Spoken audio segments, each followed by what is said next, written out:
咁我都介紹下自己啊，我哋都認識下咁。我就係中學學部畢業㗎啦。咁就我原本係喺修院咧做課程設計嘅，咁就寫一啲教材嘅。咁有興趣都可以睇下我啲教材，後邊都有得賣嘅咁。咁就我哋有個課程，咁就有40本教材。咁我主要就編啲教材，咁所以對神學咧都叫做有啲認識。咁所以就幫手講下呢啲即係普及神學嘅活動。咁而家嘅工作咧就轉咗嘅，我而家轉咗咧就喺天主教教育事務處做一啲學校嘅培育同埋高中嘅倫理教材嘅編寫，即係做翻本行啦，都係編寫教材啦咁。咁我就喺公教課有個專欄嘅，大家有興趣咧都即係支持下啦。咁就叫堂邊學，就講堂區生活嘅。咁就都幾激下嘅，但係都冇人理嘅，所以咧就即係公教課都係有啲危險㗎咁。咁另外我係幫手做一個叫天主教平信徒嘅網上嘅平台嘅。咁如果大家咧有興趣都可以去睇下，最好咧就更加嚟投稿啦。我哋好渴望有即係有人寫稿啦咁。咁另外有啲書啦寫咗有啲書即係過去寫咗嘅。咁其中一本咧就都擺咗喺出邊賣嘅，有興趣就係新約嗰本啊。即係就有興趣可以睇下咁，咁簡單介紹咗自己啦。好，咁跟住我哋就講呢個課題嘅。咁我估咧見到呢個課題咧，我哋今日人比較少，我成日都話啦，講教義咧就即刻大家避開，所以我哋應該重新包裝嘅。其實我哋就唔係純粹講教義嘅呢個課題。咁我哋話咧，當然佢係一個教義課題，因為喺教義上面咧就會講呢個所謂歷史中嘅耶穌同埋信仰中嘅基督。即係講即係耶穌基督嘅身份，即係佢作為一個信仰咧，就係一個咁嘅講法。因為咧喺耶穌身上咧係有兩個即係重要嘅因素，一個就係佢喺歷史上面嘅真正嘅人物，另外咧佢係我哋透過呢個真正嘅一個人咧建立我哋嘅信仰嘅。咁啊，所以有兩個元素。咁所以今日處理咧，其實想講下大家點理解自己嘅信仰多啲，即係透過我哋理解耶穌基督咧，其實幫你諗一諗。你自己個信仰其實係信緊咩咧？可以話係即係講類似咁嘅嘢。咁好啦，所以咧第一樣嘢咧想問大家嘅，果然去問書啦咁樣。嗱，我哋話我哋嘅信仰有咩特點咧？即係我哋嘅信仰同其他信仰有冇？即係你有冇諗過其實有咩分別咧？咁譬如我哋話佛教嗱，佛教嘅信仰咧就係你自己悟出嚟嘅。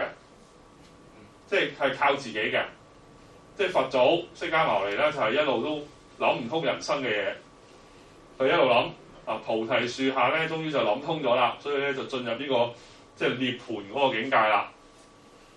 所以咧佢係靠自己，同埋咧係靠思考嘅所以咧其實佛教咧，如果你睇啲佛學嘅話咧，佢哋個邏輯都好勁嘅。即係如果你真係去睇，即係我自己都唔係好識啦，但係聽啲朋友講。其實佢哋都好犀利嘅，佢哋即係因為個問題，佢要拆解晒佢可以話拆解清楚佢。咁好啦，我哋話孔教，即係孔教都算係一種信仰啦，咁樣即係有部分係一個信仰啦。咁呢句咧就係應該係出自中庸嘅，咁就係道心為危，道心為微，人心為危。咩意思咧？就係其實。孔教或者儒教咧，佢嗰個邏輯咧就係佢相信有一個超越嘅道理嘅。不過咧，呢個超越嘅道理咧，同時喺你內心。所以新儒家咧就講啦，佢嗰個信仰咧係內在而超越嘅。即係一方面喺你個心裏邊，你個心咧就映照住呢個道。咁你咧就做嘢咧，你就下學而上達。即係你喺人世間嗰度做嘢，做到咧就符合嗰個道，咁你就即係成功啦咁。即係佢個道嗱，所以咧，其實佢嗰個講法咧，你就係都係用一個所謂規律或者道咧，你個內心去諗清楚，掌握到佢。即係喺儒學嗰個道理咧，就係你都係靠人嘅，即係人自己係最緊要嘅，同埋咧係一啲道理嚟嘅。咁最後我哋講啦，譬如回教嗱，回教嘅信仰咧就同前面嗰兩個唔同啦。前面嗰兩個都係靠人嘛，回教咧就靠可蘭經啊，所以你見啲回教徒就講可蘭經，因為咧回教就相信咧，《可蘭經》咧就係神嘅啟示嚟嘅，而且呢個啟示咧係一個直接啟示，因為咧《可蘭經》咧就相傳係穆罕默德咧得到即係阿拉真神嘅啟示之下咧，佢就寫出嚟嘅，直接寫出嚟。嗱，同我哋唔同嘅喎，我哋嘅聖經咧，如果你即係之前你聽我講過啦，或者你有機會去睇下啲書嘅話咧，我哋嘅聖經咧係一個好長嘅時間裏面形成噶嘛。其實係一個形成嘅，但係《可蘭經》唔係嘅，《可蘭經》就係穆罕默德寫成㗎啦。所以咧，佢哋即係點解而家我哋話回教嗰個原教旨咁強烈咧，同呢個都有關係嘅，因為佢哋真係有一本書係神嘅説話。好啦，佢哋三個就係咁嘅款嘅。你諗下，我哋天主教又有咩唔同咧？咁樣，我哋基督信仰有咩唔同咧？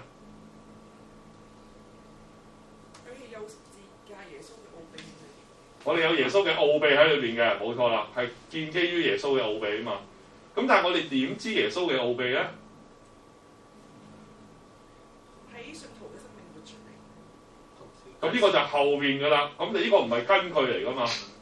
即係我哋而家活出去努力活出耶穌嘅奧秘咁樣。咁但係我哋話阿耶穌有奧秘，我哋點知道呢啲奧秘咧？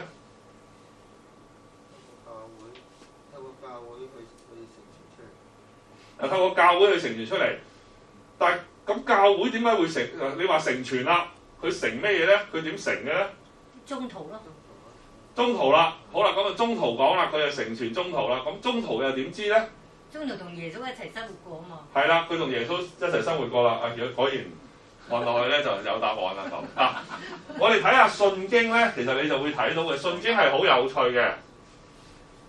嗱，信經係我哋信仰嘅核心啊。但係你睇到呢個核心咧，呢度你見到，即係我哋唔使讀一次啦，大家都識背啦咁。佢係有一段咁嘅經文嘅，佢就係話耶穌基督咧因聖神由童貞瑪利亞取得肉軀而成為人。他在公爵比拉多執政時，為我們被釘在十字架上受難而被埋葬。他正如聖經所在，第三日復活了。啊，跟住其實呢句已經唔算㗎啦，應該停喺呢度啦。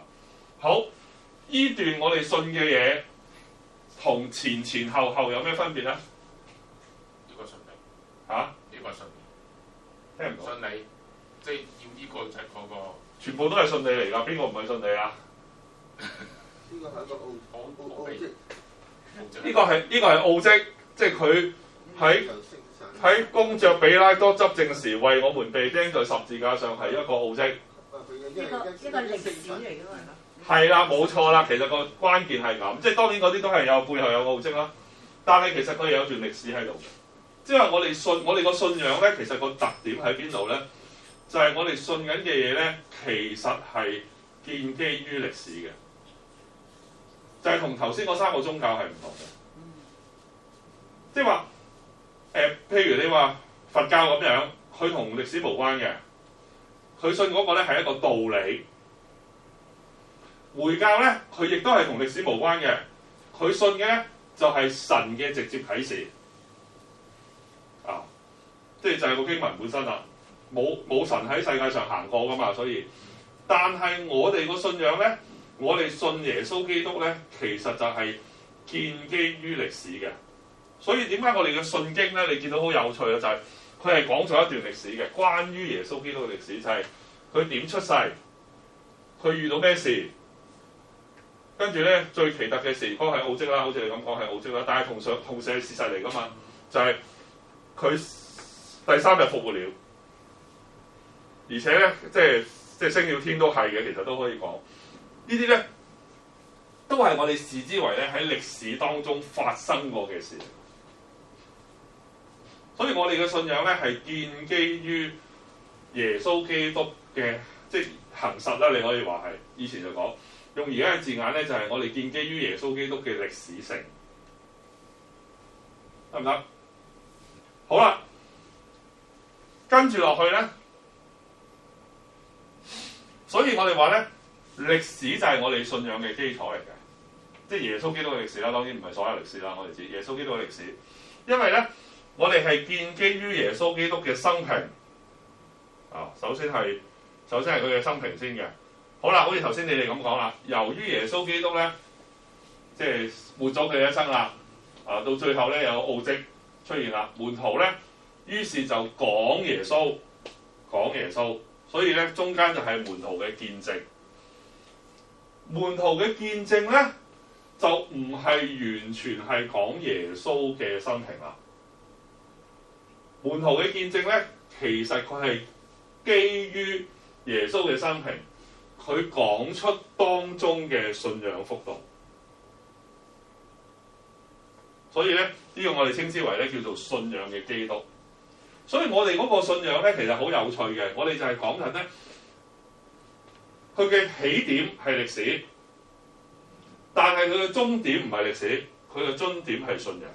即係話建基於對於耶穌基督佢生平做過嘅嘢、講過嘅嘢咧，中途就去反省理解，然之後佢用一個信仰嘅方式嚟表達出嚟。得唔得？所以咧，呢個就係即係點解叫做歷史中嘅耶穌咧，同埋信仰中嘅基督。所以如果你有陣時睇啲書，你會留意嘅，佢用耶穌呢個字同用基督呢個字咧，佢係有考究嘅。如果佢想講歷史中嘅呢個人咧，佢就用耶穌；佢想講信仰中嘅呢個人咧，佢就講基督。係可以咁樣分嘅，有陣時候係。好啦，咁我哋再細睇咧，其實呢個咁嘅表其實咩意思咧？就係話咧。我哋成個信仰咧，個起點咧就係門徒嘅見證啦。門徒嘅見證嗱，門徒嘅見證咧，其實第一步咧就係佢哋同耶穌嘅生活，即係佢嗰3年嘛，門徒咧就同耶穌生活。咁佢見阿耶穌講呢啲嘢，見耶穌做呢啲嘢，佢就即係有呢啲咁嘅事情啦。咁喺當時咧，佢未必真係個信仰完全建立嘅。未必係完全建立。我哋知道啦，其實中途對耶穌咧，如果你睇翻睇翻聖經都有講啦。譬如最典型，我哋講馬爾谷福音啦。馬爾谷福音咧，門徒就跟住耶穌生活跟到中途啦。用馬爾谷福音個表達咧，跟到中途，佢就耶穌就問佢哋啊嘛，人哋話我係邊一個？咁佢話有啲人話你係厄利亞啦，有人話你係先知啦咁樣。跟住耶穌問：你哋話我係邊一個？你哋話我係邊一個？咁佢哋就話咧：你係默西亞啊嘛。伯多祿就咁樣答嘅。咁跟住咧，耶穌就即係叫佢做磐石啊嘛。本來係即係有啲經文咧，其實唔係馬爾谷福音。咁馬爾谷福音就 OK 啦咁。但係跟住咧，其實耶穌咧就講：我咧跟住落去咧，人子就要受苦啦。要死啦，死咗就復活啦咁樣。講呢啲説話嘅時候咧，伯多祿就勸諫佢，叫佢唔好講埋晒呢啲衰嘢啦。係啦，其實正係證明咩咧？就話門徒跟住耶穌咧，其實佢都唔完全明白耶穌係咩，即係佢心目中有一個默西亞嘅形象嘅。佢當時係咁，咁直到幾時佢哋先明咧？就係到耶穌復活，到耶穌復活。咁所以我哋話咧，第一個部分咧就係佢哋真係去同耶穌一齊生活嗰個部分。但係呢個時候咧，其實佢哋未完全掌握嘅。到耶穌復活之後咧，就去到第二個部分啦。我稱之為咧中途嘅內化。中途嘅內化。咁嗰度咧其實有兩個部分嘅，即係有兩個部分嘅因素。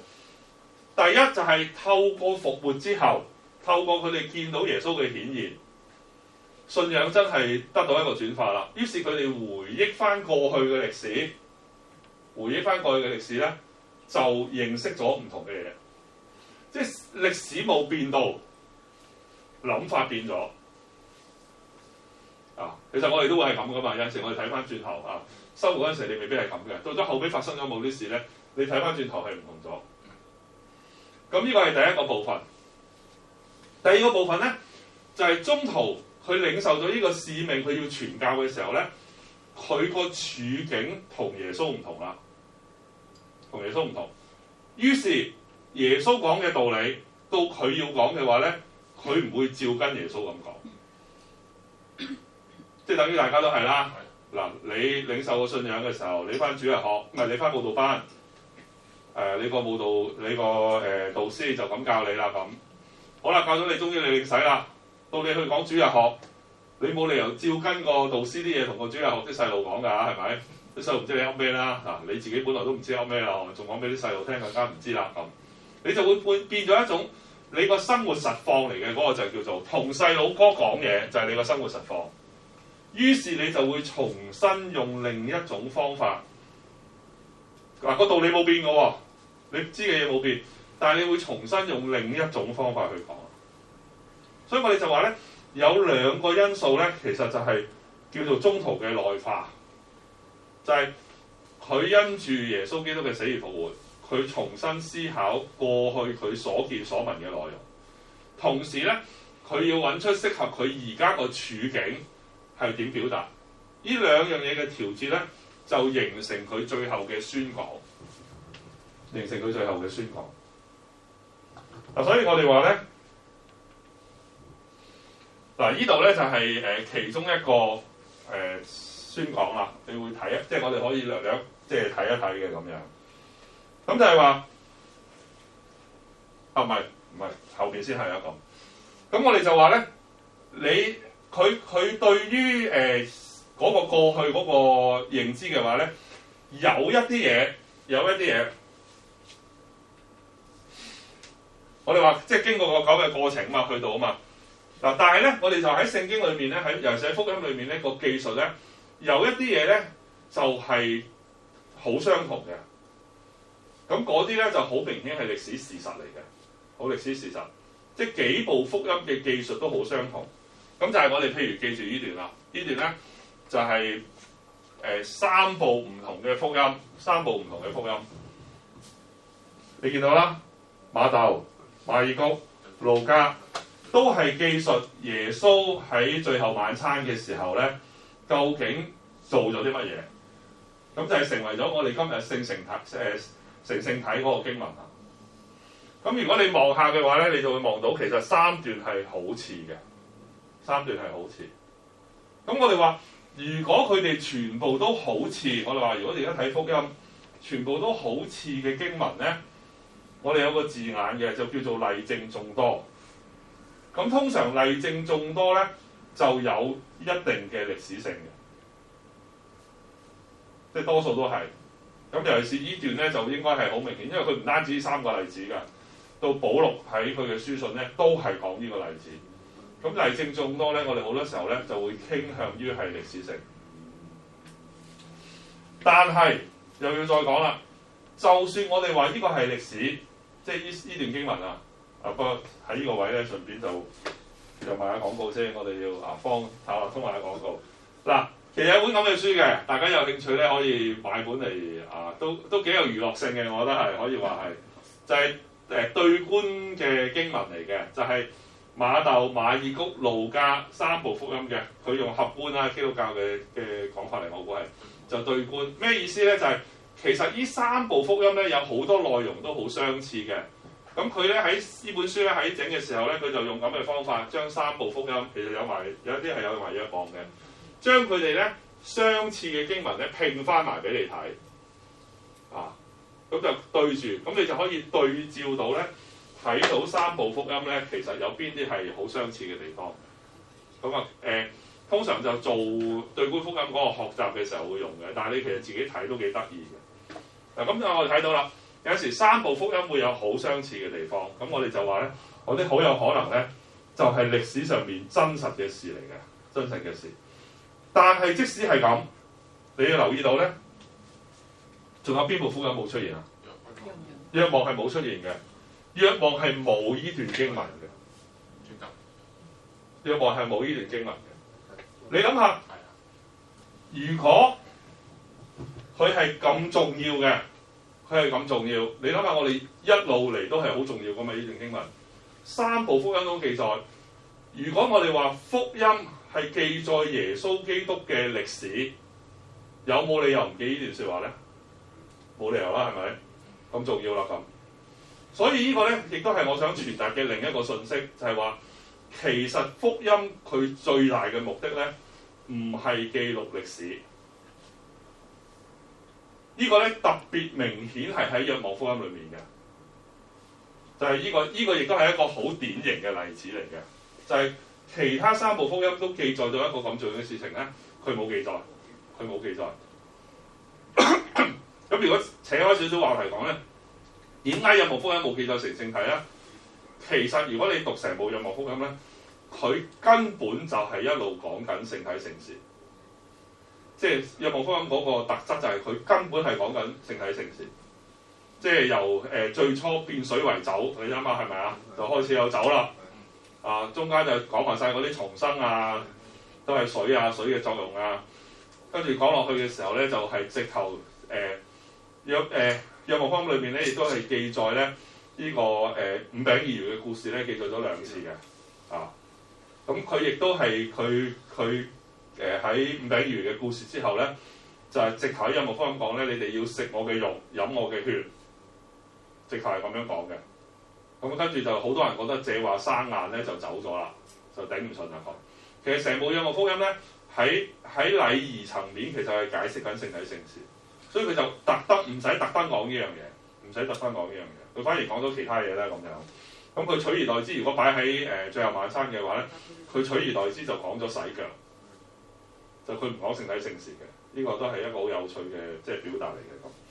咁所以我就想帶出一個訊息，就係、是、我哋話我哋嘅信仰咧係要靠嗰個歷史性，而我哋能夠靠歷史性嘅地方咧就係、是、福音。但係福音本身唔係為咗記載歷史嘅，唔係為咗記載歷史。而且咧，你睇下咧，我哋講啦。再講落去頭先嗱，如果我哋話頭先嗰段，啱頭先嗰段咧，我哋話係好清楚係門徒去講出嚟，即係宣講出嚟咧，係佢講翻佢喺耶穌身上面經歷咗咩嘢嘅話咧，第二個問題就係咧，係咪成部福音就等同於係門徒嘅宣講咧？咁咧我就從一個時間點咧俾大家諗一諗嘅就係、是。耶穌嘅宣講咧，大概就係公元30年完㗎啦。因為即係耶穌活咗33歲啦，照歷史講。但係我哋知道耶穌應該唔係喺公元元年出世嘅。如果你學者探究嘅話，咁我哋唔理啦，唔詳細討論呢個問題啦。咁總之佢大概係公元30年就死咗啦，耶穌。但係我哋最早嘅一部福音係公元70年寫起嘅，即係而家個講法咧就係馬爾谷福音，就係大概喺公元70年寫起，最早嘅一部。相隔咧，其實係40年，即係隔咗40年先寫起。咁喺咁嘅情況之下，你可以想像嘅，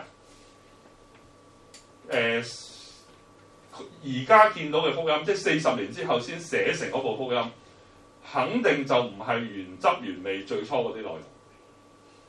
咁我哋話喺個過程裏面咧，係不斷有一個編輯嘅過程嘅。咁因此咧，佢亦都唔係門徒直接講嘅道理嚟嘅，而且加上我頭先個講法啦，就係、是、門徒係唔係想寫耶穌嘅傳記咧？呢、這個亦都係否定咗噶啦。耶穌咧係冇，即係佢門徒咧係冇呢個意圖嘅，可以話係，即係話由一開始門徒就已經冇咁嘅意圖。而喺嗰個發展過程裏面咧，亦都經過好長時間，福音先寫成。所以咧，福音其實佢本質上唔係一本歷史嘅書，本質上唔係一本歷史嘅書。嗱，咁你跟住睇下啦，呢段就係我想講，就係講中途嘅宣講啦。咁呢個都係喺中途大小錄裏面記載嘅啫，咁亦都未必真係最初嗰種宣講嚟㗎，但係至少可以作為一個參考。嗱，呢個背景咧就係當時聖神降臨，咁咧即係個頭上面咧都有啲火喺度咁樣，咁樣嘅情況咁樣。跟住就大家喺度講嘢，咁啲人咧就話你班人咧全部飲醉酒啊咁樣，嗰個背景就係咁噶嘛。咁喺嗰個情況之下咧，阿伯多祿就跳出嚟就講啦。佢首先講咧，佢就話啦，呢啲人咧唔係好似你哋諗咁樣咧。係飲醉酒，其實而家咧仲係日光日白。第一點，跟住咧佢就講一堆先知嘅説話。即係佢話咧，其實就係我哋咧而家咧就好似鄂埃爾先知講啊，都講咗一段嘢，我費事即係詳細引啦。而其實咧，佢講鄂埃爾先知嘅嘢咧，最緊要就係講跟住呢段説話啦。佢話：諸位以色列人，請聽這話，納匝肋人耶穌係天主用德能、奇蹟、徵兆，即天主藉他在你們中所行嘅一切如你哋知道嘅咧，給你們證明了的人。咁其實呢度就係暗示佢係默西亞啦，已經係。佢話佢已經照天主咧擬定嘅計劃同埋預知被交付你，你哋藉住不法者嘅手咧釘咗佢喺十字架上面，殺咗佢。天主就解除咗佢死亡嘅痛苦，令佢復活，因為佢唔能夠受死亡嘅控制。門徒就講呢啲嘢啦。再落去就引述達味嘅説話咧，講係人都要死嘅。啊，邊個唔要死咧？咁，但係咧呢個耶穌咧，天主使佢復活，我哋都係佢嘅見證人。佢已經舉揚到天主嘅右邊。啊！咁今日你哋所見所聞咧，就係佢傾注嘅聖神啦。再引達味嘅説話，結論就話咧，以色列全家應該知道咧，天主已經將你釘死嗰位耶穌咧，立為主，立為默西亞。好，我即係不厭其煩咁讀呢段經文咧，其實想問你一個問題嘅：耶穌會唔會咁樣講嘢咧？會講自己。係啊，耶穌唔會講噶嘛，係咪啊？因為耶穌都未死，又未復活，所以佢唔會講噶嘛。所以耶穌喺佢生前咧講嘅道理咧，一定唔係呢段道理。所以宗徒講嘅道理就好似我哋前面咁講啦，佢係經歷咗耶穌嘅死而復活之後咧，佢自己去反思之後，佢覺得要講咩？而佢要講嘅最核心嘅嘢咧，其實得一個。信耶穌就最後啦，佢最後就嗌大家悔改啦，你哋要當信主耶穌啦咁樣。但係點解要信主耶穌咧？佢由天主嗰度嚟咯。佢由天主嗰度嚟，咩嘢證明佢由天主嗰度嚟咧？復活。佢係天主預定咗嗰一位，點解啊？佢復活，點知佢復活啊？我哋係見證人，係咪啊？嗱。所以你咪睇到啦，由呢段宣講嗰度已經好清楚顯示啦，就係、是、個信仰係建基於歷史嘅，個歷史就係我哋係見證人，我哋係見證人。所以我成日都話咧，宗徒傳教咧喺呢個意義上面咧係易過我哋好多嘅，啊，因為佢直接見過啊嘛，啊，佢唔使講道理嘅，佢直接話俾你聽就得啦。唉，點解係咁啊？我見過咁樣。即係我哋講死而復活，你同人哋講，人哋梗係唔信你啦，係咪？即係點死而復活啊？咁樣，宗徒就唔使啦，宗徒就直接了當啦，係我哋見過，我而家就係見證人。咁佢作為一個見證人，佢要見證嘅嘢，咪就係事實咯，就係歷史咯。咁就係建基於點嘅？建基於點？所以我哋點解話咧？佢其實嗰個即係信仰咧，其實係我哋嘅起點咧，係歷史，就係咁嘅意思啦。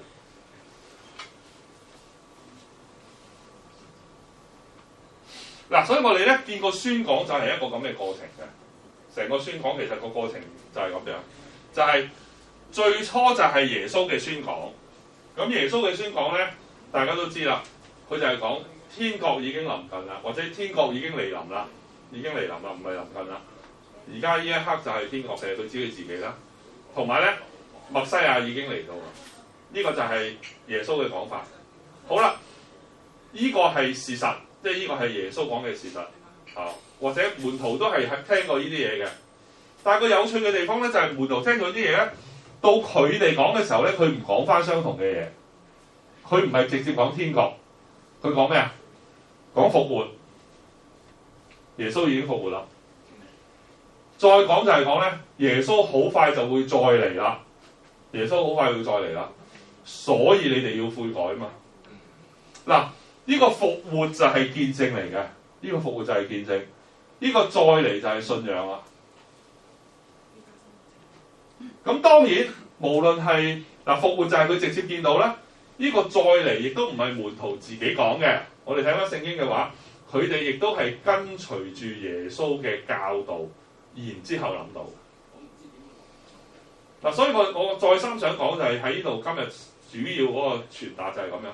所以時常都記住嘅，我哋嘅信仰咧係建基於歷史先嘅，建基於歷史先。呢個歷史咧，如果再簡單講咧，就係耶穌生平佢所講嘅同埋佢所做嘅。呢個就係我哋信仰嗰個基礎。但係個問題有另一邊，就係我哋今日手上面咧，其實係冇直接耶穌嘅所言所講嘅歷史記錄。我哋有嘅咧，只係福音。但係個問題咧，福音本身唔係做歷史記錄嘅。福音本身咧就已經係呢度啦，就係門徒佢按照嗰個歷史去反省出嚟嘅信仰。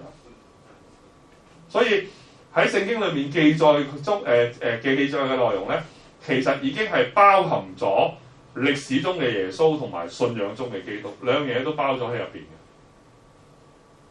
咁咧再複雜啲啊！嗱，呢度第一步啫，再複雜啲咧就去到呢步就係、聖經嘅形成咧，唔係直接喺宗徒手上形成嘅。頭先講過啦，用咗40年先形成噶嘛。所以咧，聖經或者福音咧，其實個內容咧喺門徒嘅反省之後咧，就再過嚟就係後來嘅基督徒，即係宗徒嘅徒弟啦。好多時候就係佢哋聽咗呢啲道理之後，佢哋自己嘅生活，佢係回應佢嘅生活。形成嘅信仰就喺裏邊表達咗。咁我最常講嘅一個例子就係咧，耶穌三退魔鬼，即係大家好熟啦，呢個冇理由未聽過啦咁。耶穌三退魔鬼呢個故事咧，我好多年前嘅時候咧，有一次我個仔仲好細嘅嗰陣時候。我同佢一齊望彌撒，就啱啱係講耶穌三退魔鬼嘅。咁啊，望完彌撒之後咧，我仔就問我一個問題嘅，佢就話：阿爸，點解大家會知呢個故事嘅？當場得耶穌同埋魔鬼，點解其他人會知嘅咧？咁樣咁當然有一個答法咧，就係耶穌跟住翻去就同佢哋講啦，係咪？即係呢個都係一個可能嚟嘅咁。咁但係如果你即係有機會讀一啲關於歷史批判法嘅講法嘅時候咧，我哋漸漸理解到聖經嘅即係福音嘅形成咧，其實比我哋想象中複雜嘅。福音嘅形成咧，好多時候我哋話咧，其實好有可能咧就係宗徒嘅宣講之後，啲人咧就記錄低宗徒嘅宣講。喺記錄嘅過程裏邊咧，而家好有理由相信咧係唔係由頭到尾咁記錄嘅，係按照個性質。形成咗呢一啲叫做奇蹟集，或者有啲叫做言論集嘅，即係話專記耶穌嘅金句。有啲人專記耶穌嘅金句，有啲專記佢嘅事蹟，特別係奇蹟事蹟。咁好啦，形成咗呢啲小故事，其實就係、譬如奇蹟集就係好多個故事啊！大家如果有興趣都可以睇㗎。喺嗰邊啫，應該係有一本就叫做基督教經案文獻係。係基督教譯嘅，咁咧嗰啲咧就係偽經嚟嘅，嗰啲係即係唔係正式我哋嘅聖經裏面嘅內容偽經，好多偽經都係咁嘅形態嘅，好多小故事一路咁講落去。咁我哋有陣時相信咧，佢就係最初個形態。咁我哋好似話啦，於是咧，我哋可以幻想下，可能係有一個咧係記錄咗好多耶穌行過奇蹟。嗱，記錄耶穌行嘅奇蹟咧，唔係假嘅呢啲，佢係由宗徒嚟噶嘛？可能宗徒講咗好多耶穌嘅奇蹟俾你聽，因為喺《若望福音》都講過啦。《若望福音》最後就話咧，如果要將耶穌嘅事蹟講晒出嚟嘅話咧，世界上冇一個地方可以裝得落咁多內容。咁所以其實好多嘅，好多。好啦，所以我哋話咧，呢啲故事咧唔係假嘅，係有佢歷史根據。個問題再傳落嚟嘅人咧，佢可能就將呢啲故事同佢嘅生活狀況咧結合埋一齊，即係話佢唔係跟翻耶穌人生嗰個生平去記述，佢係按照佢嗰個處境嚟運用呢啲故事。因此咧，有人咧嘗試去解釋三退魔鬼呢個故事咧，佢個理解咧就話其實係當時嘅教會面對嘅係咩咧？可能面對咧係經濟嘅困難，即係生活好大問題。佢可能咧面對一啲內部嘅鬥爭，即係有人爭做話事嗰個。可能咧佢面對外在嘅壓迫，即係佢有呢啲問題。所以佢哋就揀咗三個奇蹟故事咧，連結埋一齊就擺咗落去耶穌，就變成咗三退魔鬼嘅故事。嗱，喺呢個角度嚟睇嘅話咧，你唔能夠話嗰個故事係冇歷史性，但係你又唔能夠簡單地話佢就係耶穌嘅生平。咁呢個就係而家聖經學者咧好多時候咧做研究就咁樣去探討嘅。咁但係我哋唔使理咁多啦。呢度其實最想講係俾你明白咯，就係嗰個歷史性咧係比我哋想象中複雜好多。唔係冇，但係複雜好多。咁所以好有趣嘅，即係天主教就冇咁嘅做法嘅。基督教咧直頭有一個叫做咩耶穌協會咁上下。係啦 ，Jesus Seminar 咁樣。佢哋耶穌研究會好似係，佢哋唔知隔幾耐就會開一次會嘅，就大家投票。福音裏邊嘅內容咧，邊啲真係耶穌講嘅，邊啲真係歷史事實嚟嘅咁。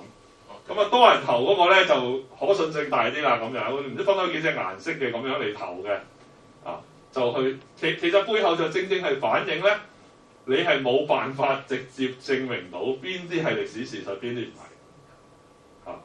我哋只能夠話福音裏面咧係蘊含咗歷史事實，但係佢唔係一個直接嘅歷史根據嚟。所以我哋就即係面對呢啲咁嘅困難，咁所以咧我哋就會話咧，其實福音嘅寫成咧，同寫嗰個人有咩目的咧係有好大關係。即係話最後我哋而家見到嘅福音啊，其實係同嗰個人想表達咩嘢係好大關係。譬如呢度咧就用一個大家好熟悉㗎啦，就係五餅二魚嘅故事啦咁樣啊。左邊係馬爾谷福音，馬爾谷福音嘅故仔咧就係耶穌一落船，睇到一大班人咧，就對佢哋有憐憫之心啦。因為好似咧冇牧人嘅羊咁樣，就教訓佢哋啦。跟住耶穌咧後尾就話啦：你們給他們吃吧。門徒向他說：我們去買200塊銀錢餅給他們吃嗎？呢個大家好熟悉啦，呢個內容咁樣。嗱，喺呢度嘅耶穌，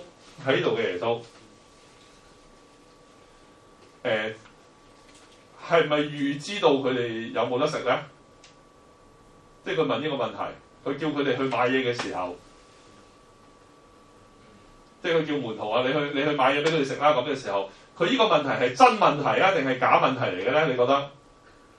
佢係咪真係叫啲門徒去買嘢俾佢哋食咧？你唔知係咪啊？你其實唔係好覺，總之佢就咁問啦咁。但係咧，去到若望福音嘅話咧，就好清楚，佢講咗一句説話咁嘅。佢對斐理伯説：我們從哪裏買餅給這些人吃嗎？吃咧？他説這話是為試探斐理伯。換言之咧，喺若望福音裏面嘅耶穌咧，佢自己就係編劇啦。即係佢啲咁多人嚟嘅時候咧，佢其實預先已經知道冇得食㗎啦，冇得食佢都問，就睇下你點答。實際上佢就已經預咗咧，要變啲餅同埋魚出嚟㗎啦。咁點解會係咁咧？因為咧喺若望福音裏面咧係好強調耶穌嘅天主性，好強調耶穌嘅天主性。所以耶穌咧基本上咧係咩都掌握晒喺個手嗰度，就係佢嗰部福音本身想達到嗰個作用嚟嘅，所以佢個表達就係咁樣。咁所以咧，我哋就會明白啦，就係同樣寫一個耶穌，歷史中都係同一個人。其實唔同嘅人寫咧，因為按照佢哋唔同嘅目的咧，佢哋個寫法會有變化嘅。咁再落去咧就更加明顯㗎啦。唔知你數唔數啦？架上七言係咪啊？架上七言究竟係點分類嘅咧？你睇下啦。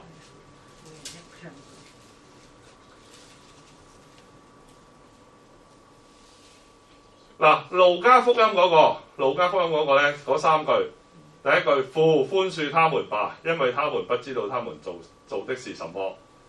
然之後咧，同唔知左道定右道啊，唔記得咗。我實在告訴你，今天你就要與我一同在樂園裏。最後，父把我的靈魂交託在你手中。呢三句咧就嚟自路加嘅，即係我哋第一，你覺得呢三句之間協唔協調啊？個語氣啊，嗰個款啊，基本上 OK 嘛，係咪啊？都係一個咧比較平和、有憐憫心嘅耶穌。嗱，但係馬可福音嗰個唔係喎，馬竇福音嗰個唔係喎，馬竇福音嗰個耶穌好凄涼嘅喎。我的天主，我的天主，你為什麼捨棄了我咧？係咪啊？唔夾過啊，同隔離嗰個。你諗下最後嗰句啦，父，我把我的靈魂交託在你手中，同呢句夾唔夾啊？究竟邊句係耶穌講嘅咧？定係開頭心情比較平和，後尾比較激烈咧？咁嗱，當然咧有一啲討論咧，話馬爾谷呢句咧其實背後仲有心意嘅，因為係嚟自聖靈嘅咁樣，咁就唔討論呢個問題啦。但係你睇到個語氣好唔同嘅喎，最後若望仲精彩啦。若望咧，你唔知咧，以為佢坐喺波士張凳嗰度講嘢嘅。女人，看你的兒子，看你的母親，我看完成了。你唔知，你睇唔出佢係被釘十字架講嘅嘢嚟嘅，係嘛？似波士坐喺度，你嗱呢單嘢你搞，呢單嘢你搞咁樣，好開會走咁樣，睇唔睇到啊？所以架上七言係一個好有趣嘅狀況嚟嘅，係得呢七句啦。綜合福音就係得呢七句啦。但係顯現出三個耶穌出嚟，顯現出三個耶穌。但係有一個事實就冇變嘅，係咩啊？講嗰個係耶穌。冇錯啊，嗰個係耶穌，同埋佢係被釘喺十字架上。呢個事實冇變，呢個就係歷史中嘅耶穌。但係其實呢三種進路咧，就係信仰中嘅基督啦。就係嗰個團體，呢三部福音代表三個團體。呢啲唔同嘅團體咧，佢其實對耶穌有唔同嘅信仰嘅取向，於是就形成咗唔同嘅福音。所以唔同嘅福音咧，其實就代表咗個團體佢點領受呢啲歷史之後咧，佢去自己去思考嗰個信仰。咁你會睇到咧，喺呢啲情況之下咧，有一啲譬如我哋有好多時候所以講咧，路加福音咧就係比較講人性嘅，人性化啲嘅。咁如果你單睇呢句嘅話咧，馬竇福音咧就比較激烈啲，其實又未必完全係嘅。不過啱啱呢句係咁強烈。而若望福音咧，好似我前面咁講咧，佢係強調嘅係天主性，係天主性。所以有啲講法噶嘛，你如果復活節啊，你讀你即係全部都要讀啦，係咪？你讀落去咧，你覺得好似樣，但係都係有分別嘅。尤其是若望福音就好明顯㗎啦。啲人咧就話咧，好似係佢審緊比拉多，唔係比拉多審緊佢咁嘅，特別明顯嘅。你可以留意下，就同嗰個福音嗰個特質有關。咁但係喺我哋今日想同大家講咧，主要就係想透過咁樣嘅比較咧，你就會睇到其實歷史係我哋信仰嘅基礎，但係唔代表我哋信仰個內容全部都係歷史。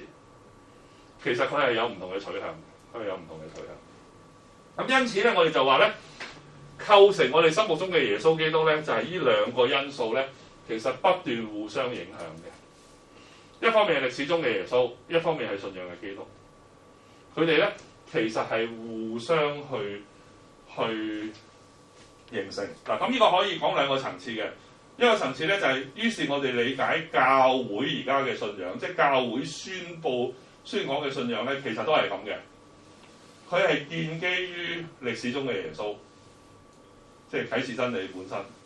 但係去到生活當中，喺唔同嘅狀況、唔同嘅情況咧，我哋會有新嘅體會或者新嘅睇法，甚至有啲情況咧，未必係停留喺一個方向添。即係有啲嘢就係會一致啦，但係有啲嘢會唔停留喺一個方向。咁為我哋個人嚟講咧，其實我哋都可以去諗嘅，即係有時我特登呢一次講呢個課題咧，其實就特別想大家去思考，就係有時我哋天主教徒咧，太過強調咩叫做啱同埋錯，即係我哋喺信仰裏面，我哋成日都強調我哋信德要信得啱，或者話人哋信錯咗。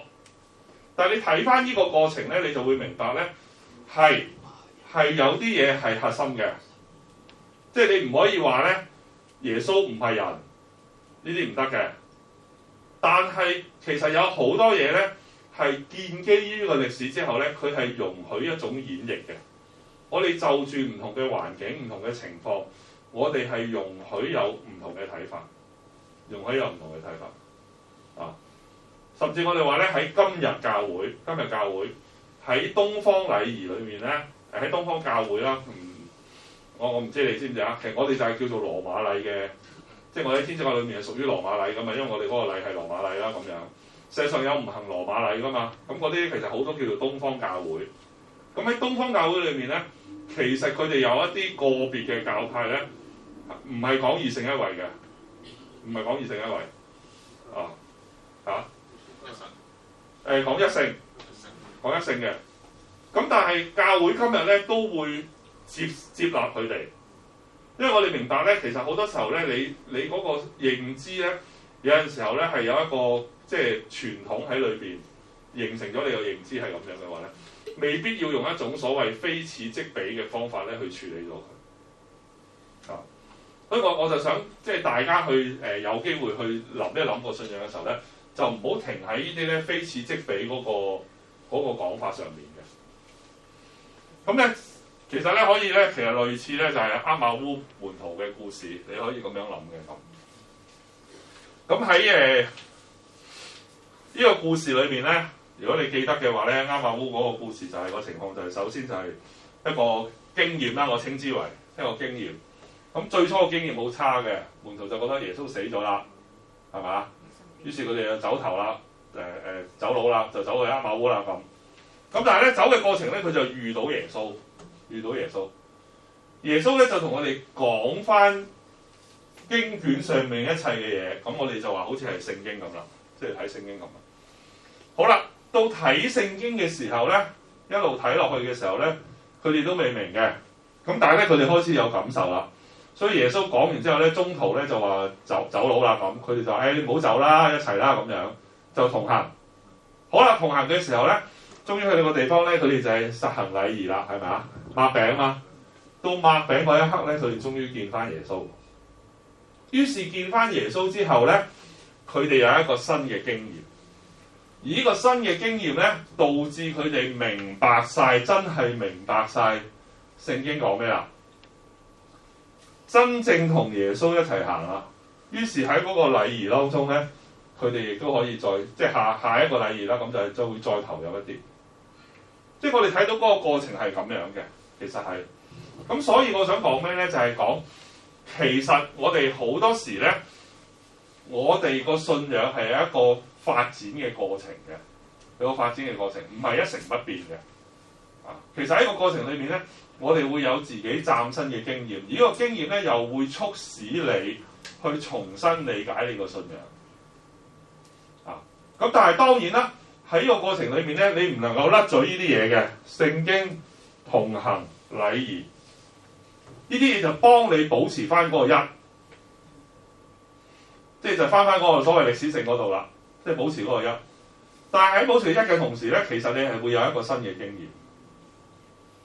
咁呢個就係幫助我哋去即係建立自己嘅信仰啦，可以話係。所以咧，我總結地咁講嘅話咧。就係話啦，即係前面講嘅嘢咧，我哋做一個即係小結啦咁樣。我哋由此我哋明白到咧，我哋嘅信仰嘅根據咧係歷史中嘅耶穌，即係我哋係翻去嗰個根源就係歷史中嘅耶穌嘅，我哋係有據可依嘅啊！呢個亦都係我哋信仰嘅特點嚟嘅啊。咁岔開少少講啦，所以咧有陣時我哋嘅信仰咧係冇辦法講得明白嘅，就你唔使咁擔心。即係講唔明嘅原因咧，因為嗰個歷史事實咧，似乎係唔合乎道理嘅。最常講嘅情況就係咧，我哋話門徒就話俾大家聽，佢話耶穌就同我講，我在父內，父在我內，係咪啊？所以咧，我同父都係咁大嘅。耶穌同佢講嘛，呢個即係呢個我哋根據一啲原則咧，話呢句説話咧就係太過突兀啦，所以應該係真嘅，因為即係冇可能作啲自己都唔明嘅嘢係機會好低嘅咁樣。咁所以呢個係應該係耶穌講㗎啦。咁耶穌咁樣講嘅時候，即係證明佢同天父係同一個 level 啦。然之後佢又話：而家我走啦，我會派個護衛者嚟，嗰個就係聖神嘛。如果佢走，派翻一個人嚟，派翻唔係一個人啦，派翻一個單位嚟。呢個單位咧應該個 level 係同佢一樣噶嘛，係咪啊？好啦，咁就於是咪形成咗所謂三位嗰個講法咯。所以教會最初會講有三個天主，又係一個天主。其實佢就只係講啲咁嘅嘢啫，即係門徒就只係同大家講嗱，呢個係天主子嚟㗎，佢同聖父咧係一樣咁大㗎，聖神咧又同佢哋一樣咁大㗎，咁就係咁講啦。呢個就係嗰個所謂歷史事實啦。但係個問題咧，後邊要解釋俾人聽咧，就解唔明。咁唯有咧就創出咗 Trinity 呢個講法啦，就係三位一體。咁三位一體其實都講唔明嘅，唔明三個點會係一個咧，一個點會係三個咧，其實講唔明。個問題就係因為我哋個信仰個根基係咁樣啊，我冇辦法講明啦，因為佢原本係咁嘅樣，我只不過試下解釋啫。所以好多教義嘅問題咧，總係解唔明，就係咁嘅原因，就係因為我哋係建基於歷史嘅，即係佢唔同佛教。我哋頭先講啦，佛教個道理咧，佢一定要講通晒成套道理，因為你係諗出嚟噶嘛。係啦，我哋唔係完全係諗出嚟嘅，我哋係根據耶穌基督嘅言行咧，係發展出嚟嘅話咧，所以佢有啲唔解，即係解唔明嘅。所以我哋有一個講法咧，嗰啲叫做咩啊？嗰啲就叫做奧跡啦。講唔明嘅。係啦，講唔明嘅。你可以話，其實個講唔明咧係指佢作為個歷史事實，我哋冇辦法解得明，但係佢係發生咗。咁我哋成日話其實最核心嗰個講唔明，但係佢歷史事實嘅話咧，就係耶穌復活咯。即係你話其他講唔明，喂唔掂喎咁樣。其實你成個信仰最核心嘅嘢已經係講唔明㗎啦。即係個人無啦啦點會復活嘅啫，都唔合理㗎嘛？呢啲係咪？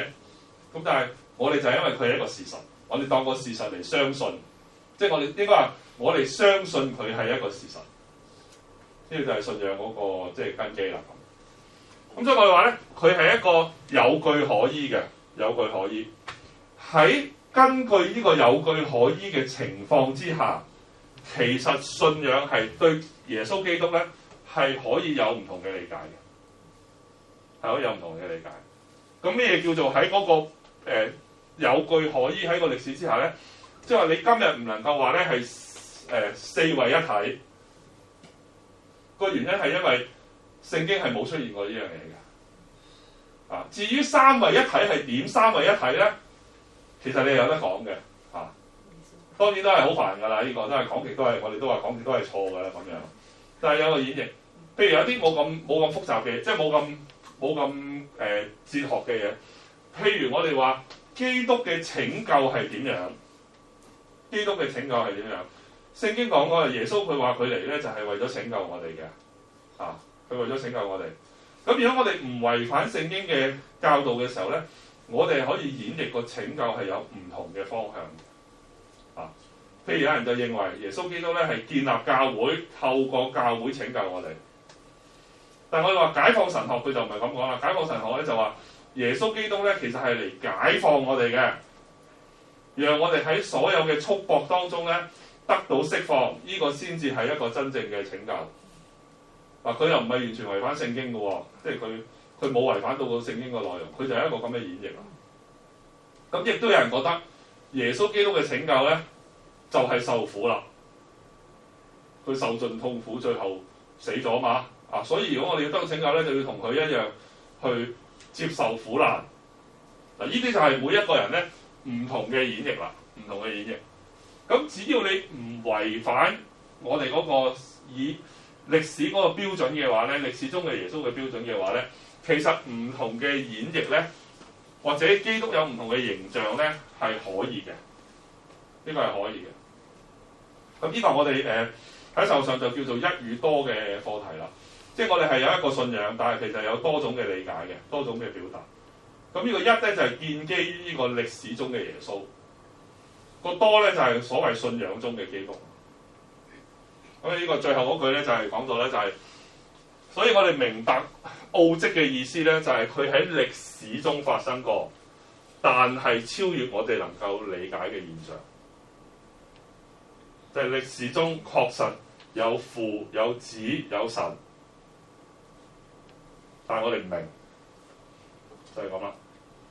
歷史中發生過咧，耶穌係死而復活嘅，但係個復活好騎呢嘅，即係叫福音嘅記載嘅話係咪啊？你話你知嗰個係耶穌嚟㗎啦，你唔認得佢，啊後尾又認到，啊即係嗰個情況係咁嘅，即係嗰個耶穌係一啲特殊性嘅，咁呢個特殊性咪有唔同嘅理解咯，亦都同時係。嗱，其實跟住落去咧就係個實例講咧。一個耶穌甚至嗰個所謂歷史性嗰個幅度咧，可以大到呢個地步嘅，就係呢度邊個係歷史中嘅耶穌咧？全部都係歷史中嘅耶穌。好多個。歷史中嘅耶穌係咁嘅樣。係。最右手邊嗰個係咪歷史中嘅耶穌咧？呢個。紅鬚綠眼嗰個金色頭髮嘅耶穌係咩人啊？耶穌係猶太人嚟㗎嘛？猶太人係咪金色頭髮㗎？好明顯唔係啦，所以佢唔係耶穌啦，係咪？呢個畫出嚟咁嘅樣嘅，呢個又唔係耶穌啦。呢個中國耶穌係啦，又唔係耶穌啦。所以有人話咧，有學者研究過咧，喺嗰個時期嘅猶太人咧，應該係咁嘅樣嘅，耶穌係呢個樣嘅咁樣啊！大家即刻接受唔到啦，係咪？係啊，即刻冇晒。但係歷史中嘅耶穌，歷史中嘅耶穌咧，一定有某個樣嘅，即係我哋唔知佢確實係邊個樣啦。即係有人就認為今日係呢個樣啦，咁樣啊。但係我哋容許咩啊？容許你相信呢個，甚至你容許嘅情況咧，就係喺你心目中。嗰個基督係咩樣咧？其實點都得嘅。當然你要明白，佢唔係歷史中嗰個樣啊。所以我哋咧而家其實好多人就習慣咗呢啲樣嘛，習慣咗呢啲樣。咪有都靈嗰師傅嗰個樣先係啊。咁呢個另一個問題啦，咁樣啊，嗰個係黑白嘅嗰個，同埋認唔出佢咩顏色嘅咁樣。即係你要明白嘅，呢個再進一步講嘅就係。當然我哋係講歷史中嘅耶穌，但係其實嗰個係信仰嗰個內容嚟嘅。於是我哋投射出嚟嘅基督形象咧，可能按照唔同人佢嘅生活實況咧，會投射咗唔同嘅形象。只要你唔將嗰個形象咧當為真實嘅話咧，教會都接受嘅。啊，所以唔使因為咧耶穌係呢個樣嘅話咧，就終於我哋全部都要。啲聖像都要變晒呢個樣，如果變晒就慘啦咁樣啊！大家就真係好難接受啦咁啊！咁呢個就係反映出咧，我哋嘅信仰咧固然係有嗰個歷史真實性，其實佢係透過你自己嘅生活實況咧，佢亦都有一種所謂即係信仰嗰個幅度，信仰嘅幅度。咁但係又要記住咧，你個信仰幅度咧唔能夠脫離個歷史真實性啦，同埋你唔好搞錯咗兩樣嘢。即係我哋好容易搞錯咗，就會變成咧，耶穌係要呢個樣嘅，或者見到黑人耶穌你就話唔得，呢隻唔得，係嘛？呢隻唔係耶穌，咁嗰個就係問題啦。即係你只要搞清楚呢個道理咧，其實係 OK 嘅。咁所以咧，最後咧我就想講啦，其實咧，你作為一個教友，嘅話咧，我哋需要認識耶穌，咁認識耶穌咧就係透過去學習聖經嘅，透過學習聖經，即係話因為我哋冇其他嘅資料啦，我哋透過學習聖經咧，你就可以對耶穌真係講過啲乜嘢，做過啲乜嘢咧，你有一啲認識。咁呢個咧就係信仰嘅真正嘅基礎嚟嘅，亦都係我哋共同信仰嗰個基礎。即係我哋其實大家點樣成為一個教會嘅咧？就係、建基於耶穌喺人世間生活咗呢3年嘅內容。佢就係我哋成個共同信仰嘅基礎嚟。咁所以我哋翻返去信經，即係我哋念信經，佢有好多道理啦。但係佢裏面最核心嘅就係嗰個歷史性。我哋其實由嗰個歷史性咧衍生出其他嗰啲道理出嚟嘅咁。咁呢個係一邊啦。咁另一邊就係咧，我哋要信仰基督啦，信仰基督就係唔脫離歷史嘅耶穌嘅情況之下咧，我哋係有唔同嘅信仰表達嘅。甚至呢種表達咧，最早咧就根本係建基於門徒啦。即係門徒嘅時候咧，其實就已經有呢個狀況，有呢個狀況。我哋睇到4部福音嘅話咧，如果大家有興趣睇嘅話，其實4部福音係有4個取向嘅，4個取向。佢哋個取向係各有不同嘅。咁有啲人就會譬如我哋話最典型嘅頭先講過啦，若望福音咧就係一個禮儀嘅福音啦，同埋佢強調係講天主嘅講耶穌嘅天主性啦。馬爾谷福音咧，我成日都話咧係一本慕道者福音嚟嘅。佢嘅主題咧就係默西亞嘅奧秘，即係佢帶領啲慕道者去尋找耶穌是誰，讓佢哋揾到嘅。另外馬竇同埋路加咧，有人就講係馬竇就比較傾向佢嘅對象係猶太人啦，路加咧就傾向貧窮嘅人啦，即係有唔同嘅取向嘅，唔同嘅取向就寫成咗唔同嘅福音。所以咧我哋唔係淨係睇一部福音，我哋係睇4部福音，就係咁嘅原因。因為佢正正係4個唔同嘅理解方法。如果我哋只係偏重其中一面咧，其實我哋對於耶穌基督嘅理解咧，未必係好全面嘅。即係你如果睇馬竇福音嗰個耶穌咧，可能係人性嗰個傾向多好多嘅。但係如果你睇若望福音咧，佢個神性就傾向好多啦。你兩樣嘢你都需要即係了解同埋明白嘅咁。咁所以咧，同樣地啦，我哋想講嘅話咧就係、其實我哋今日咧都要接受咧，其實信仰係有唔同嘅表達。信仰係有唔同嘅表達。信仰唔係得一個表達嘅啫。嗱，你要分開喎。信仰係得一個，但係信仰唔止一個表達。即係我哋信嘅對象係耶穌基督，我哋確實信佢嘅。但係個問題就係咧，我哋對耶穌基督嘅表達咧，就可能有好多個啦。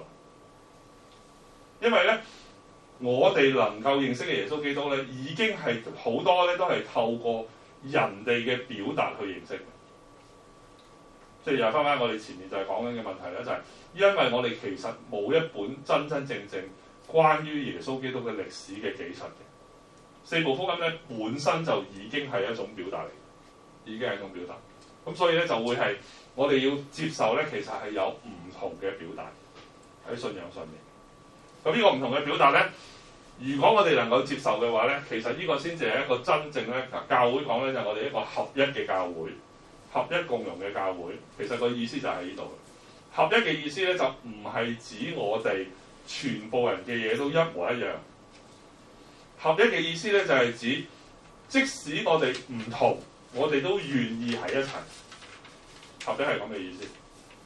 當然佢有個基礎啦，就係譬如如果用即係教義嗰個講法，就係你唔能夠脫離耶穌基督嘅歷史性啦，即係你唔能夠講4位一體啦，即係你唔能夠講耶穌係有3個性啦，咁樣唔得啦，呢啲咁樣，即係嗰啲脫離咗歷史啦。但係喺個歷史嗰個範圍裏面咧，我哋容許有唔同嘅睇法，而我哋都願意連結埋一齊，呢個叫做合一。呢個叫合一。共融亦都係咁嘅意思嘅。共融就係我哋雖然唔同，但係我哋都能夠保持成為一個身體。咁呢個就唔單止係教義嘅問題啦，即係成個教會即係教會觀嘅問題啦咁。咁我哋就希望係咁樣咧。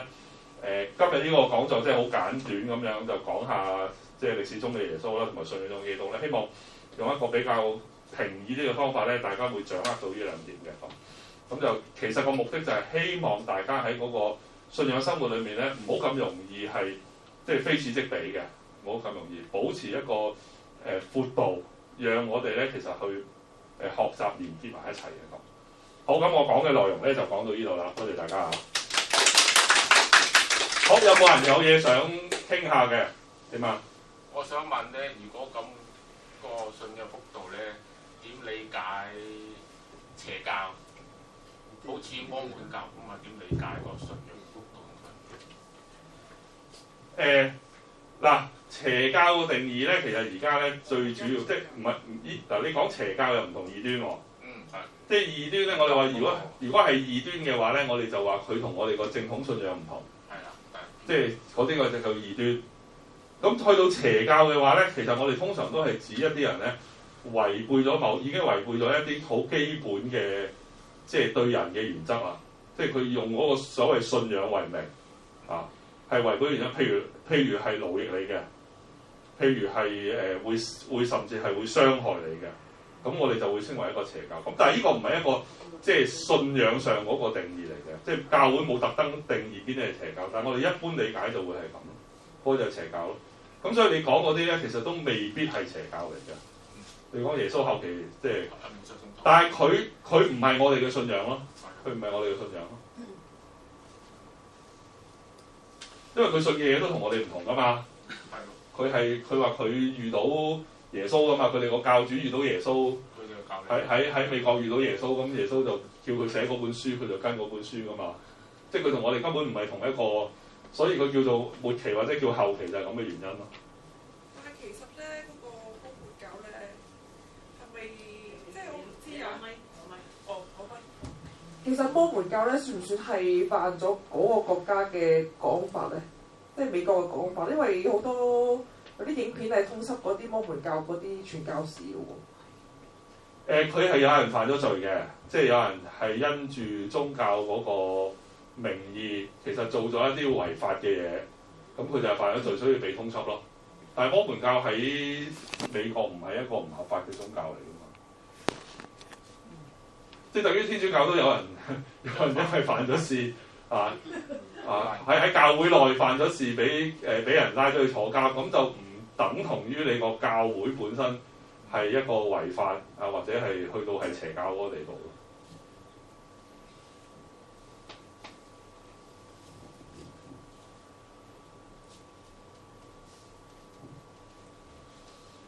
喺未有人講嘢嘅時候咧，等我又賣下廣告先咁樣嗱。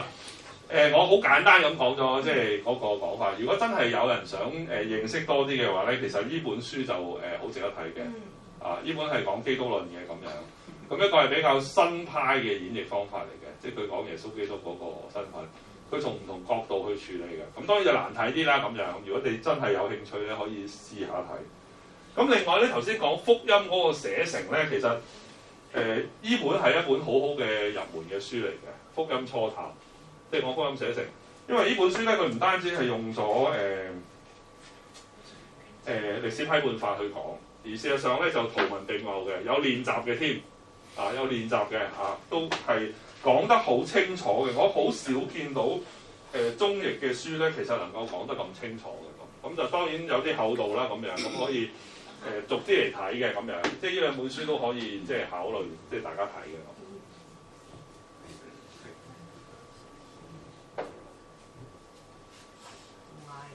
係。好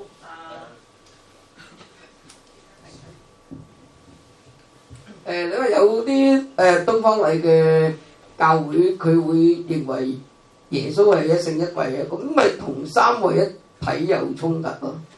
同二性一位有衝突嘅，其實嗰個有少少另一個課題嚟嘅，即係當然我哋教會唔即係羅馬禮嘅人係唔接受呢個講法啦咁樣。咁但係我哋其實好多時候咧，就呢個係我哋稱之為一個聖傳嘅問題，即使我哋同你個教義有衝突，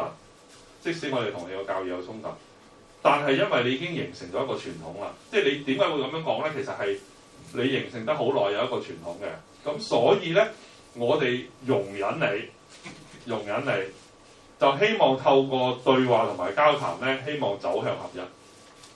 咁佢哋係唔會承認彌西亞信經咯，要咁樣。呢個我又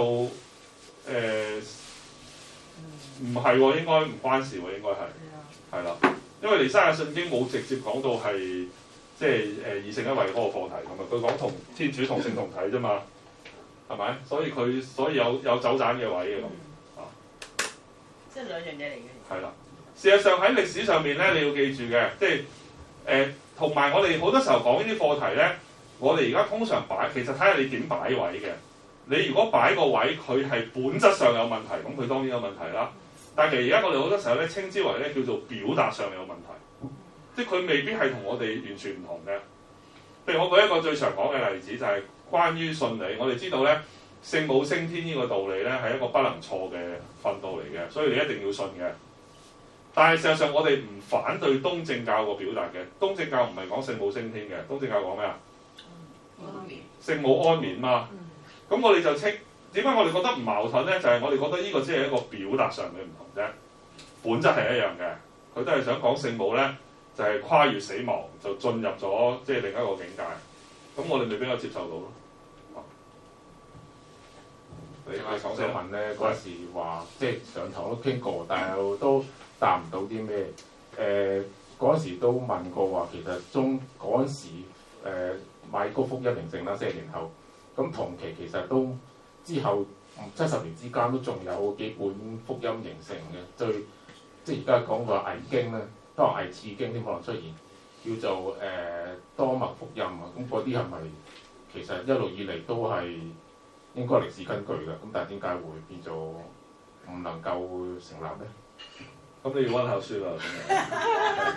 但我哋話咧，其實邊啲書會成為聖經正典？即係佢而家講緊呢個問題。即係而家佢講緊咧就係我哋有4部福音嘅啫。事實上同時間咧係唔止4部福音嘅，同時間有好多福音嘅。基本上12宗徒咧，人人都有福音嘅。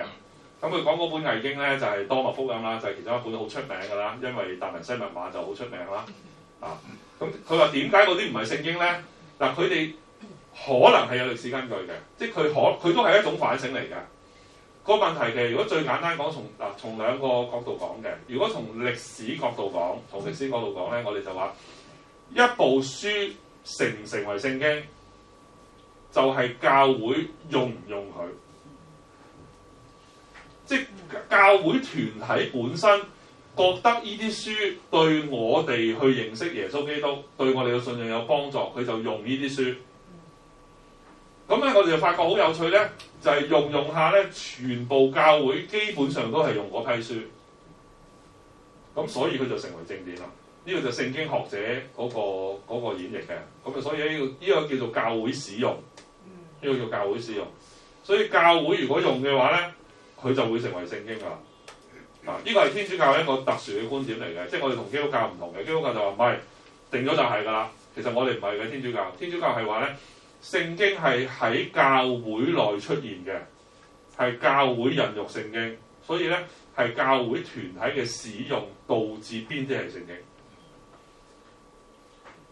咁係咪即係話對於正典嘅 definition，當然由教會去定啦？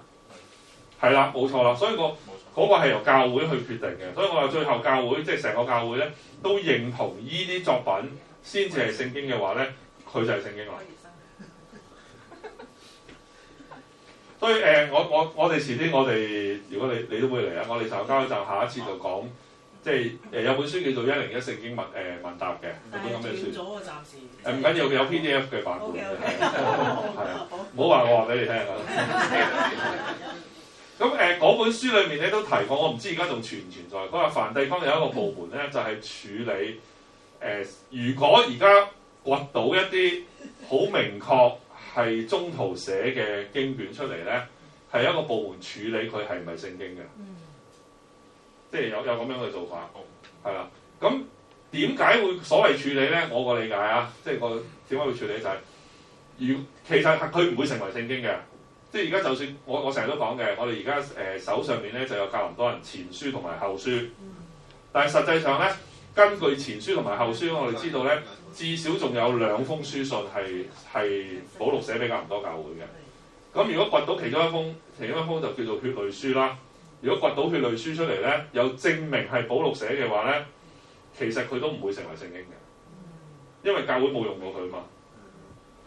但係，如果掘咗出嚟，今時今日唔知點解會掘咗出嚟之後咧，大家睇到就話：哇！佢真係時代嘅徵兆啦，係咪啊？即係天主特登俾佢出土啊！我哋真係今日好需要呢封信啊！咁樣直頭大家嚟晒忍唔住要讀嘅咁樣，咁可能讀下就會變咗聖經喎。係啊，即係從個學理嚟講啊，實際上唔會嘅，我覺得係。即係從個我哋對於聖經嘅理解嘅話咧，係可以條 chain 係可以咁走，係啦。少一句啊！直播嘅朋友咧係可以問問題㗎，你喺網上邊即係打呢個問題或者分享都得㗎嚇。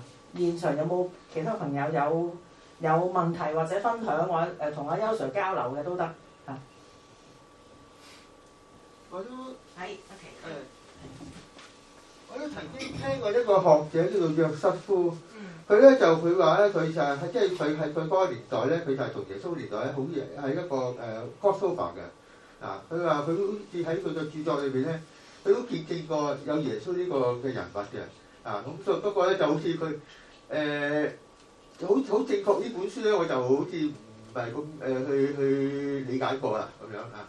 係有亦都有啲即係好少啦，但係亦都有啲資料咧，即係我哋稱之為教外嘅資料咧，係記載過一啲咧，即係片言隻語係關於耶穌嘅。咁其中一個就係約瑟夫啦。咁佢其實係佢寫過一個應該係羅馬嘅歷史，咁就記載咗一段咧喺耶穌嘅時候，佢就話耶穌呢個人咧係被釘死嘅咁樣。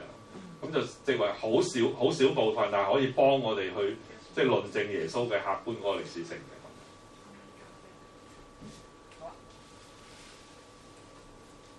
我試下回應頭先有位男士講多馬福音嗰度啦，咁就其實多馬福音咧係好簡單嘅，就係而家你去呢個書局啊，喺嗰個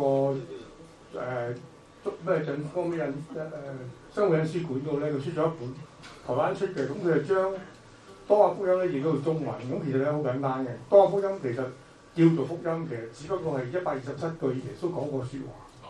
咁點解佢其實仲有一個最大嘅問題咧？就係佢其實咧係用 Coptic language 嘅，即係用啲埃及嘅古埃及嘅文字寫嘅。咁你大家都記得咧，就係話所以成為正典咧，就一係你係用希伯來文寫，一係用希臘文寫。仲有一樣嘢最重要咧，就係話佢裏邊咧就今日阿邱 Sir 講好多，我想問嘅就係話，其實福音書咧佢係歷史嘅記載，你係錯咗嘅呢度，係咩歷史記載？耶穌復活嘅歷史記載，呢個唔可以錯，呢個亦都唔可以亂咁講嘅，因為咧福音書同66卷聖經或者多過佢73卷聖經咧，個分別就係佢係唯一記載由頭到尾耶穌嘅歷史係復活嘅歷史。當然有3卷就講佢出生啦，其他嗰啲譬如馬可福音佢又冇講啦，神嘅意思。咁喺呢度咧。即係喺天主教嚟講咧，好多時咧，佢哋係捉錯用神啦。就算去到基督教嗰啲都係嘅。佢哋揸住本聖經，呢個就係福音啦咁，唔係錯。但係咧，如果你喺學術上講咧，係錯嘅。因為點解咧？福音書如果你睇翻希伯來文，呢個希臘文咧，嗰個字啊，福音書嗰個字 Evangelion 啊嘛。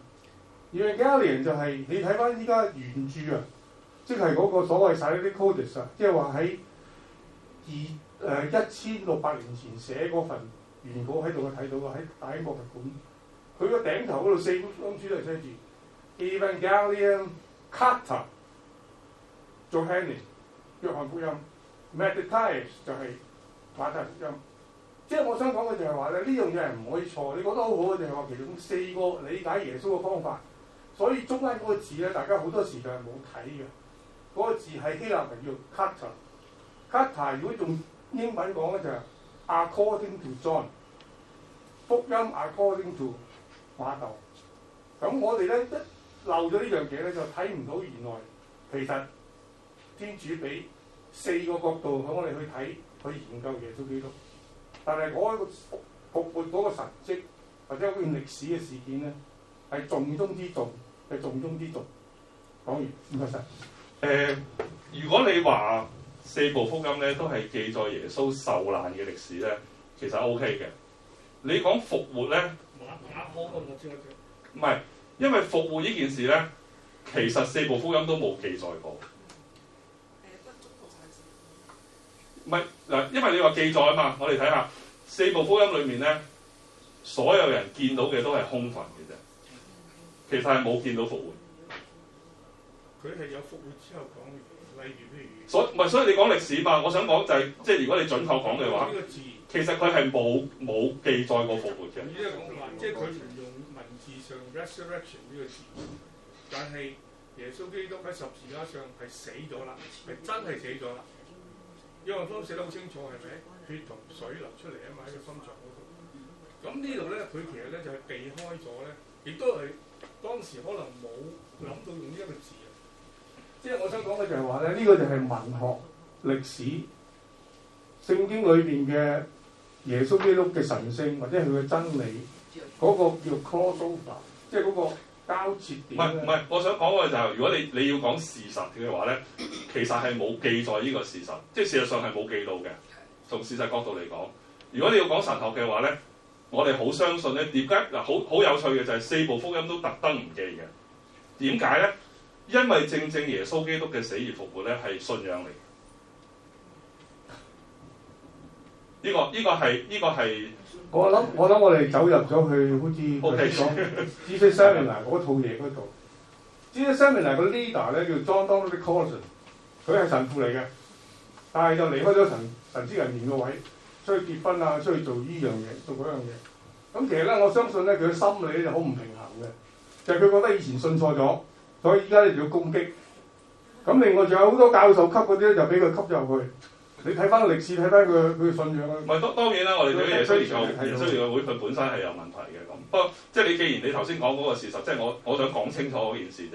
第二你講據嗰個情況咧，其實如果你哋去禮儀咧，你哋會留意到有呢位朋友講嘅係啱嘅，即係有啲彌撒裏邊咧，佢個禮儀書真係咁寫嘅，就係按馬竇所在嘅福音係咁講嘅，即係而家比較少嘅，事實上有咁樣嘅講法。嗱，呢個講法其實喺我哋天主教咧係咩意思咧？就係佢確實嗰本福音咧係嚟自嗰個宗徒，嚟自嗰個宗徒。但係正係呢個講法咧，其實個意思就係咧，依部福音咧唔係嗰個宗徒寫嘅。個福音其實就係最初個根源咧係嚟自馬竇，所以佢話咧就係按佢所在而寫成嘅福音，其實係咁嘅意思嘅。我哋通常都係。咁呢個就係正頭先講嗰個情況，就係點解我哋話隔咗咁多年寫成咧？而我哋話呢啲福音咧係有嗰個宗徒傳統喺裏邊，就係、事實上應該係嗰個宗徒嘅宣講嚟嘅。但係問題喺個過程裏面咧，可能呢個團體就會形成佢需要嘅嘢咧，佢就咁樣喺度表達落去，係啦。唔該晒。好，仲有冇嘢想問嘅？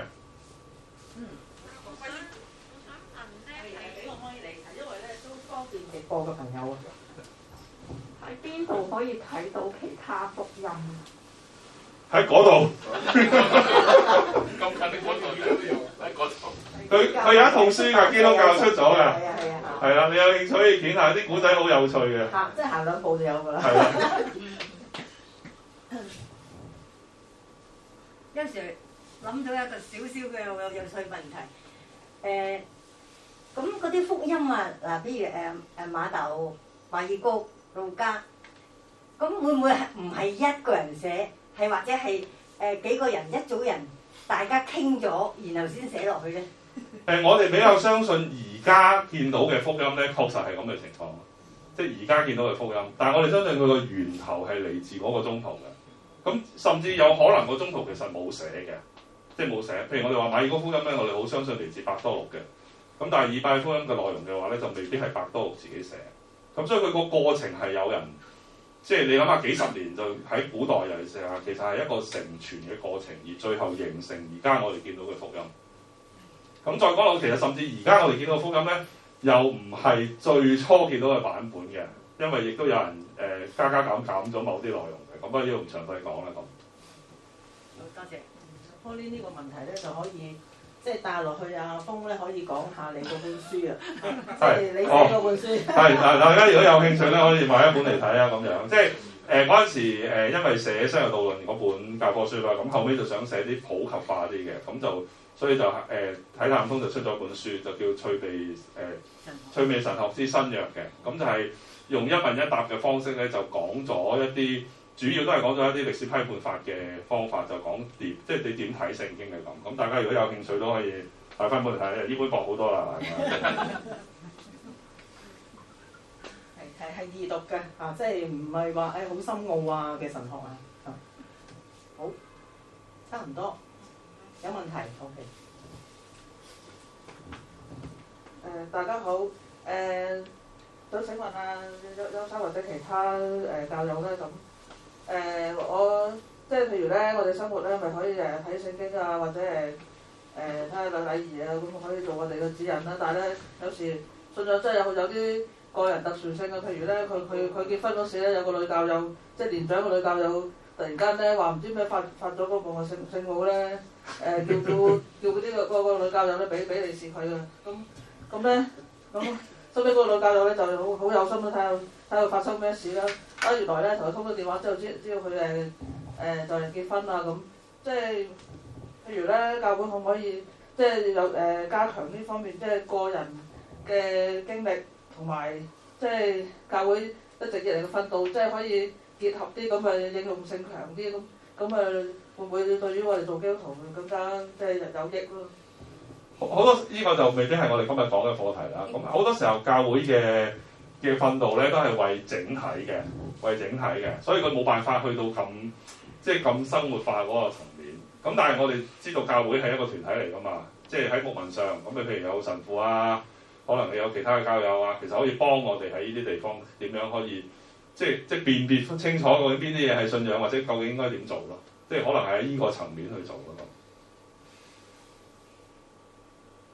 好，差唔多咯。差唔多嚇，有興趣可以係即係之後捉住阿優 Sir 再討論啦，傾下都得嘅嚇。好，咁咧就好感謝阿峰啦嚇，即係俾啲掌聲啦。多謝晒。跟住咧就係呢個叫信仰誤解補習講嘅第3講啦。咁啊第4講咧就起碼要過咗農曆年啦嚇，即係我哋啲期啊又隔個農曆年啦咁樣，就之後就喺公教報啊，同埋你哋即係收到我哋 email 啊、Facebook 啊，都會知道係幾時，同埋講啲咩題目嘅啊咁樣。咁啊，即係會陸續有嚟嘅。咁啊，亦都有廣告時間啦，都可以飲啖水啦。睇先係咪出到廣告時間咧？咁咧就下個禮12月啦。12月我哋咧就10號下個星期六就靈君位咧，大家都應該唔會好陌生呢本書啊嚇，即係點滴是愛嘅詩咧。從埃塞走到南蘇丹係佢第3本書，咁就即係佢嘅巡迴咧，哇唔同堂區啊咁樣去做分享。咁據我所知咧，佢嘅分享咧都有唔同嘅題目嘅，即係唔係每一次分享都即係 copy and paste 一模一樣嘅。咁所以咧，下個禮拜六咧10號咧就嚟到碳通啦，就2點半都係歡迎 walk in 參加自由捐獻。咁咧就即係大力去。即係人手一本去買一本，再加一本去送俾朋友嚇，咁啊即係都幫一幫嚇阿靈君偉咧，佢其實係一切嘅捐，即係一切嘅買書咧，都係幫佢喺嗰邊佢嗰個福傳啊嗰個嘅事業㗎嚇，即係話係唔係捐俾佢自己嘅嚇。咁另外咧就17號啦，就話吳景平就同我哋去有一個。即係 prayer gathering 啦，就係一個關於張林琪，即係夾雜張林琪聖像畫同埋有豎琴嘅一個嘅 icon 嘅祈禱聚會，咁就3點鐘，17號3點鐘到4點半，係啦，咁樣咁就係啦，即係講住咁多，咁跟住咧就我哋就即係12月就剩翻2次嘅講座啦，咁啊歡迎walk in參加自由捐獻，多謝大家。咁我哋祈禱結束咯喎，好，讓我哋靜一靜啊！因父及子及聖神之名啊嘛，前海天父好感謝你，讓我哋聚埋一齊，我哋各自有唔同嘅生活，有唔同嘅經驗，但係好難得我哋能夠喺呢度相遇，因住你嘅名去分享同埋討論，即使我哋意見唔同，但係我哋都係喺同一個羊棧之中，都求你一路去保守每一位啊，無論係喺呢度或者離開咗探通之後，我哋都能夠跟住你嘅步伐，向住你前進。求你一路引導我哋。以上所求係因主耶穌基督之名而求，求你俯聽我哋嘅祈禱。因父及子及聖神之名啊！好多謝晒大家啦，咁我哋有自由捐獻嘅，今次講座都有啊。好。有時你講得好好啊！多謝啊！因為我喺堂區咧有教友咧，佢係問題少女，成日問嗰啲嘢，我答唔到嘅。希望幫到你少少啊，咁樣。係，真係好啦。拜拜拜拜拜拜。拜拜。阿取啊，正音嗰啲。你想深圳啊？睇你啲書先。睇一睇下。嚟啊！聽朝。係咪呢啲就係得睇下先，今日係好啊，係啊，收要啊，係啊，收一收，幫手收一收。唔該曬，唔該曬。今日嗰啲翻屋企攞嘅有機會睇嘅。空置鎮係嘛？係嘛？啊，空置鎮對係空置叫個咪就少女睇。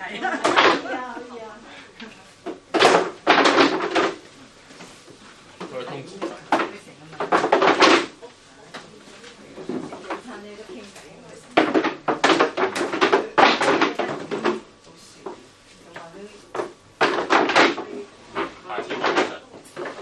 佢哋話講禮儀喎，我驚俾人哋踢館喎。係咯，禮儀就咩喎？我驚俾人踢館幾得嘅，不過得。踢唔係好得㗎禮儀。係咯。唉，禮儀好煩嘅，你知唔知啊？禮儀你講係嘛？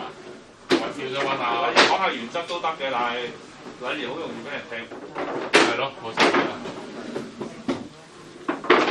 好難講嘅，因為好多人已經發展唔同嘅嗰個信仰嘅習慣啊。誒，因為好多嘅禮儀最慘係太多歷史啊！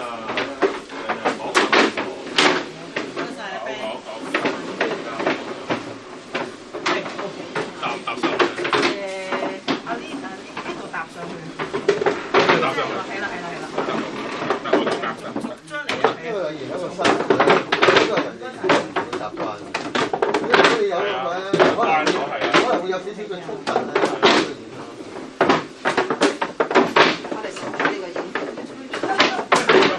睇我影評啊！跟住你有冇睇過時過節啊？睇咗啦。係啊。我睇過。星期我都睇咗。你睇咗啊？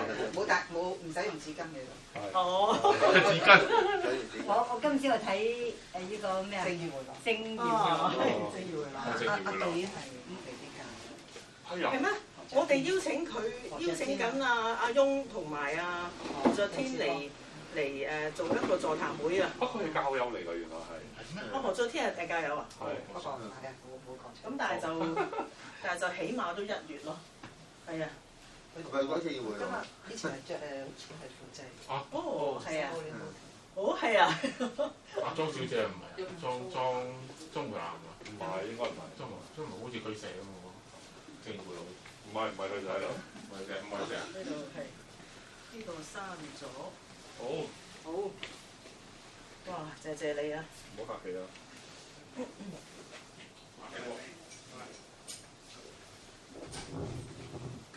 我行喎咁。係。我哋好有可能係約即係再下一個禮拜3。好啊，我開咗 WhatsApp group，大家傾一傾先。14號。係啦，冇錯啦。頭先我哋喺度傾下，即係。